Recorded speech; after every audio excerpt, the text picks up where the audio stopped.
باللہ من الشیطان الرجیم بسم اللہ الرحمن الرحیم الحمدللہ وکفی وسلام علی عبادہ الذین اصطفی اما بعد۔ امام حسین علیہ السلام کی سیرت کے سائے میں جو سیرت جہاد بن نفس کے زمرے میں آتی ہے اس میں چند معروضات آپ کے سامنے پیش کر رہے تھے۔ جہاد بن نفس یعنی خود سازی کا مرحلہ، اور بتایا گیا کہ خود سازی کا مرحلہ انسان عقیدے اور عمل کے ذریعے اختیار کرتا ہے۔ توجہ فرمائیے گا کہ جب ہم خود سازی کی بات کرتے ہیں تو معمولاً یہ سوچا جاتا ہے کہ صرف ہمارے اخلاق، صرف ہمارے ظاہری اعمال ہی خود سازی کا ذریعہ بنتے ہیں، جبکہ ہمارا نظریہ، ہمارا عقیدہ خود سازی کا سبب نہیں بنتا۔ یہ عام سوچ ایسے ہے، جبکہ بنیادی طور پر انسان سازی میں جو انسان کی روح کی ترقی، ارتقاء اور تعمیر میں اصیل رکن یا اصیل مٹیریل ہے وہ عقیدہ اور نظریہ ہے۔ یہاں پر یہ توجہ فرمائیے گا، معمولاً ہم یہ سمجھتے ہیں کہ جو ہم اعمال بدن سے انجام دیتے ہیں وہ عمل ہے، باقی جو نظریہ اور فکر جو ہے وہ عمل نہیں ہے۔ عمل کی دو اقسام ہیں، یعنی عمل دو طریقوں سے ظاہر ہوتا ہے، دو طریقوں سے وجود میں آتا ہے۔ ایک عمل عمل جوانحی ہے، ایک عمل عمل جوارحی ہے۔ عمل جوانحی یعنی جو انسان کے نفس اور روح کے ذریعے عمل انجام پاتا ہے اسے عمل جوانحی کہتے ہیں، اور وہ جو روح اور نفس سے عمل انجام پاتا ہے وہ نظریہ، عقیدہ، نیت ہوتی ہے۔ اور جو عمل انسان کے بدن سے ظاہر ہوتا ہے وہ عمل جوارحی کہلاتا ہے۔ بس دونوں عمل ہیں، جب عقل فکر کرتی ہے، عقل سوچتی ہے، عقل نظریہ اختیار کرتی ہے، عقل کسی چیز کو تسلیم کرتی ہے تو یہ بھی ایک عمل کہلاتا ہے۔ بس یہ عمل عمل جوانحی کہلاتا ہے، اور یہ جو بدن عمل اختیار کرتا ہے اس کو بھی عمل کہتے ہیں، مگر یہ عمل عمل جوارحی کہلاتا ہے۔ توجہ فرمائیے گا، عمل جوانحی اور عمل جوارحی آپ کے سامنے بیان ہوا۔ توجہ فرمائیے گا کہ یہ دونوں چیزیں مل کر انسان کی روح کو تعمیر کرتی ہیں۔ نظریہ، فکر اور عمل دونوں مل کر انسان کی روح کو آگے بڑھاتی ہیں، انسان کی روح کو بناتی ہیں۔ یہ جو ہم کہہ رہے ہیں کہ انسان کی روح کو بناتی ہیں، یعنی کیا ہے؟ اس کا مطلب کیا ہے؟ یعنی جو بھی انسان عمل اختیار کرتا جائے گا، نظریہ اختیار کرتا جائے گا، وہ اس کی روح بنتی جائے گی۔ یعنی اسی لیے اگر آپ پڑھیں قرآن مجید میں تو روز محشر کو، قیامت کو یوم تبلی السرائر کہا گیا ہے۔ یعنی کیا؟ اس دن پردے ہٹا دیے جائیں گے۔ جس نے اپنی روح کو جیسا بنایا ہے وہ اپنے آپ کو ویسا پائے گا۔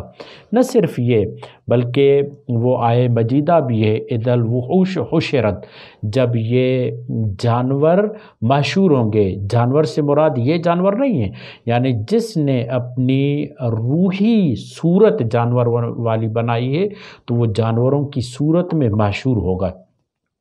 اذا الوحوش حشرت یعنی جب وہ جانوروں کی صورت میں محشور کیے جائیں، اور رسول خدا نے تو یہاں پر بیان کیا کہ 10 وہ صورتیں ہوں گی جن صورتوں میں وہ محشور ہوگا۔ کیوں؟ جس نے جیسا عقیدہ اور نظریہ اختیار کیا اور جیسا عمل کیا اس نے ویسا اپنی روح کو بنایا ہے۔ دیکھیے قرآن مجید میں کئی جگہوں پر اس کی دلیل ہمارے پاس موجود ہے، اور کئی جگہوں پر اس کے بارے میں یہ لفظ آتا ہے۔ جیسے قرآن مجید کی غالباً سورہ زلزال کی یہ آیتیں ہیں، وَمَن يَعْمَلْ مِثْقَالَ ذَرَّةٍ خَيْرًا يَرَهُ وَمَن يَعْمَلْ مِثْقَالَ ذَرَّةٍ شَرًّا يَرَهُ۔ یعنی جو انسان خیر عمل کرے گا، چاہے وہ خیر عمل جوانحی ہو یعنی عقل کے ذریعے سے اس نے عقیدہ اختیار کیا ہو، یا عمل جوارحی یعنی اپنے بدن کے ذریعے عمل اختیار کیا ہو، جو کچھ بھی ہوگا وہ اس عمل کو دیکھے گا۔ نہ صرف یہ بلکہ ایک اور جگہ پر قرآن مجید میں ہے ومن جاء بالحسنۃ فلہ عشر امثالہا، معاف کیجیے گا، من جاء بالحسنۃ، جو بھی نیکی کے ساتھ آئے. یہ جو نیکی ہے چاہے وہ عقیدے کے ذریعے اس نے انجام دی ہے، چاہے وہ بدن کے ذریعے اس کو انجام دیا ہے، جو بھی انسان اپنے نظریے اور عمل کے ذریعے سے نیکی اختیار کرے گا، حسنہ اختیار کرے گا، وہ روح اس کی ویسی بن جائے گی. میں ایک مثال دینا چاہوں گا تاکہ بات اور واضح ہو جائے. یہ بات اپنی جگہ پر مشکل ہے، مبہم ہے، مگر اس کو میں واضح کرنے کی کوشش کرتا ہوں.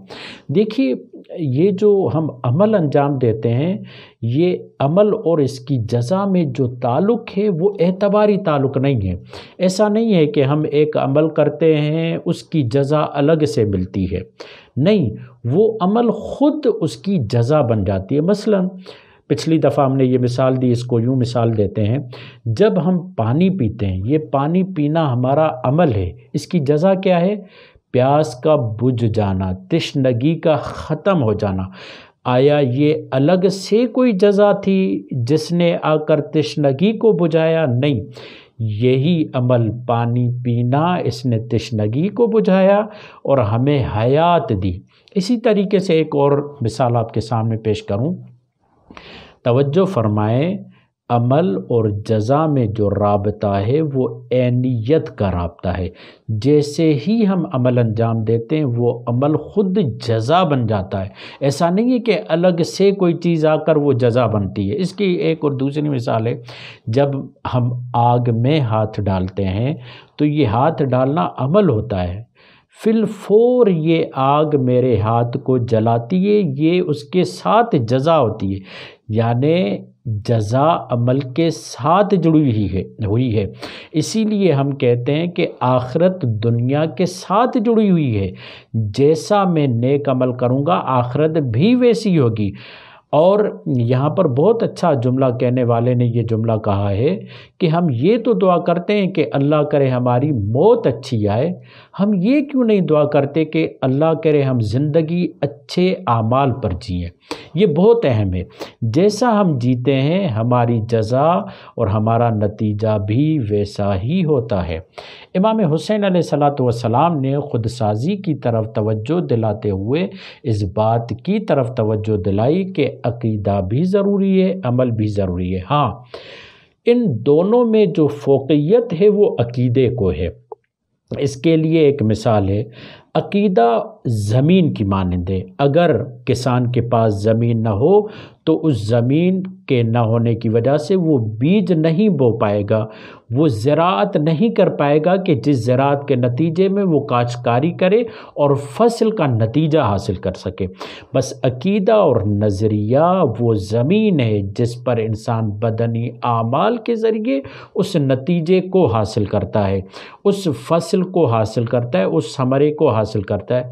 یا دوسری مثال یہ لے لیں کہ عقیدہ چراغ کے لیے، یعنی یہ جو انسانی زندگی ہے اور جس میں تگ و دو ہے اور اس کو جنت کی طرف لے جائے گی، یہ عقیدہ زندگی کے چراغ کے لیے اس تیل اور روغن کی مانند ہے کہ اگر یہ روغن اور تیل نہ ہو تو زندگی کا چراغ نہیں جل پائے گا، یعنی انسان کو راہ میسر نہیں ہو پائے گی.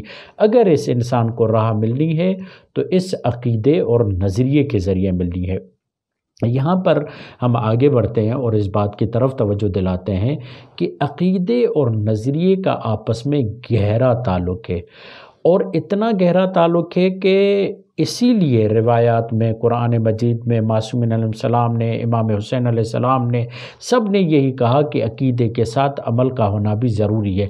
یہاں پر ایک مثال دوں اور آپ کی زحمت کو مختصر کروں. یاد رکھیے کہ نظریے یعنی معرفت اور عقیدے اور عمل کا تعلق ہمارے اس بدن میں موجود ہے. پروردگار عالم نے معرفت اور عمل کا شاہکار ہمارے اس بدن میں رکھا ہوا ہے. وہ کیسے؟ علماء کرام نے معرفت کا نمونہ، معرفت کا جانشین آنکھوں اور کانوں کو قرار دیا ہے اور عمل کا جانشین ہاتھوں اور پیروں کا قرار دیا ہے. اب یہاں پر آپ تصور کریں کہ معرفت اور عمل بدنی عمل کا آپس میں کتنا گہرا رابطہ ہے؟ کہتے ہیں جتنا کان اور آنکھ کا رابطہ پیر اور ہاتھ کے ساتھ ہے، وہی رابطہ معرفت اور عمل کے ساتھ ہے۔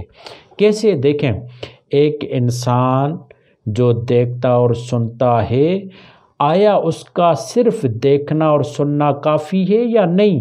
اس کے عمل کے لیے اس کے ہاتھ اور پیر بھی کام کریں۔ مثلا ایک مثال دیتا ہوں، ایک آدمی ہے جو دیکھ بھی رہا ہے، سن بھی رہا ہے، مگر اس کے ہاتھ بھی کام نہیں کر رہے، اس کے پیر بھی کام نہیں کر رہے، اس کی ٹانگیں بھی کام نہیں کر رہے، یعنی لولا لنگڑا ہے۔ اتنے میں اگر کوئی بھیڑیا اس پر حملہ کرے، کوئی سانپ اس کی طرف آئے، تو گرچہ اس کے پاس معرفت ہے، یعنی آنکھ اور کان ہے، مگر وہ اپنا دفاع نہیں کر پائے گا۔ اس کے برعکس مثال لیں، ایک آدمی آنکھوں سے اندھا ہے، کانوں سے بہرا ہے، مگر اس کے پاس ہاتھ بھی ہیں، پیر بھی ہیں، یعنی عمل کر رہا ہے۔ تو یہاں پر اگر یہ اس کے پاس پیر اور ہاتھ ہوں مگر کیا آنکھیں اور کان نہ ہو، یعنی اندھا اور بہرا ہو، تو یہ بھی مصیبت سے بچ نہیں سکتا۔ اسی لیے رسول خدا نے یا اہل البیت علیہ السلام نے ہمیں یہ جملہ کہا، اور رسول خدا نے خصوصاً یہ جملہ کہا، فرماتے ہیں کہ 2 لوگوں نے میری کمر کو توڑ دیا۔ عجیب بات ہے، رسول خدا فرماتے ہیں 2 لوگوں نے میری کمر کو توڑ دیا۔ یا رسول اللہ کون سے 2 لوگ ہیں؟ کہا ایک عالم بے عمل، عالم ہے، معرفت ہے اس کے پاس، عقیدہ ہے اس کے پاس، نظریہ ہے اس کے پاس، اگر عمل نہیں کرتا، جب اس پر کوئی بھیڑیا آ کر حملہ کرے تو وہ بچ نہیں سکتا، کیونکہ اپنے آپ کو اس نے لولا لنگڑا بنایا ہوا ہے۔ اور پھر رسول خدا فرماتے ہیں جاہل عامل یعنی عبادت گزار نے، دوسرا بندہ، ایک عالم بے عمل نے میری کمر توڑی ہے، دوسرا جاہل جو عمل تو کرتا ہے مگر علم حاصل نہیں کرتا، جاہل عابد، جاہل زاہد نے میری کمر کو توڑا ہوا ہے۔ یہ 2 افراد ہیں جنہوں نے رسول خدا کی کمر کو توڑا ہوا ہے۔ برس امام حسین علیہ السلام، رسول خدا امام معصومین علیہ السلام کی زندگی سے جو خود سازی کا ہمارے لیے مرحلہ طے پاتا ہے، وہ یہی مرحلہ طے پاتا ہے کہ ہم عقیدے اور عمل دونوں کو ساتھ لے کر چلیں۔ اسی لیے قرآن مجید نے کہا والعصر ان الانسان لفی خسر الا الذین آمنوا وعملوا الصالحات، یعنی کامیاب وہ ہے جس کے پاس عقیدہ بھی ہے تو عمل صالح بھی ہے۔ یہ دونوں چیزیں مل کر انسان کے وجود کو بناتی ہیں، انسان کی روح کو بناتی ہیں۔ اسی لیے بدنی غذا پر بھی اسلام نے بہت زیادہ توجہ دی، اور پاک اور طاہر غذا کے راستے بتائے، اور اسلام نے بتایا کہ غذا کس طریقے سے کھائی جائے، یعنی جو عمل انسان بدن کے ذریعے اختیار کرتا ہے وہ بھی روح کو تعمیر کرتا ہے، اور جو انسان عقیدہ اور نظریہ اختیار کرتا ہے وہ نظریہ اور عقیدہ بھی انسان کی روح کو تعمیر کرتا ہے۔ بس یہ دونوں مٹیریل مل کر روح انسان کو تعمیر کرتی ہیں، اور یوں انسان اپنے وجود کی عمارت کو پائے تکمیل تک پہنچاتا ہے۔ ہدایت کے معنی بھی یہی ہے۔ یہاں پر اب توجہ فرمائیں، رسول خدا جو یہ کہہ رہے ہیں ان الحسین مصباح الہدی و سفینۃ النجات، حسین کیا ہے؟ مصباح الہدی، چراغ ہیں، کس کے؟ ہدایت کے ہیں۔ ہدایت کے معنی کیا ہے؟ جو نقص سے کمال کی طرف لے کر جائے۔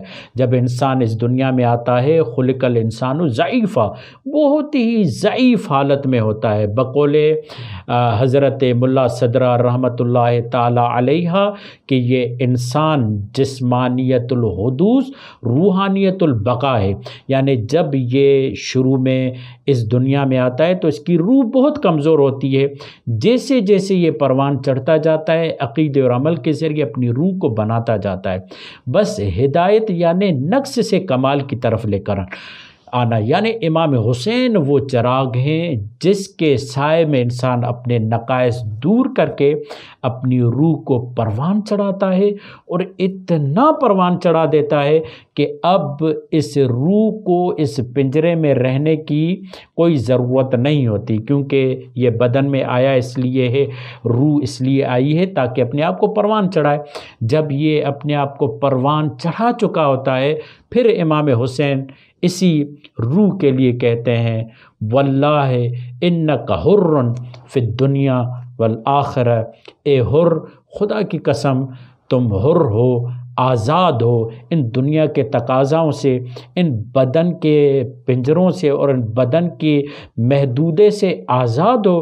تم نے اپنے روح کو کمال تک پہنچا دیا، کیونکہ یہ روح عقیدے اور عمل کے ذریعے امام حسین سے پیوست ہو گئی۔ یہ خود سازی کا ایک مرحلہ ہے جسے ہمیں انجام دینا چاہیے اور جس کی طرف بہت کم توجہ دی جاتی ہے۔ دعا ہے خالق کائنات سے کہ پروردگار ہمیں صحیح طور پر اپنے عقیدے اور بدنی عمل کو درستگی کے ساتھ انجام دینے کی توفیق دے، تاکہ اس کے ذریعے سے ہم اپنی روح کو بہتر سے بہتر و خوبصورت انداز سے تعمیر کر سکیں۔ وما علینا الا البلاغ المبین۔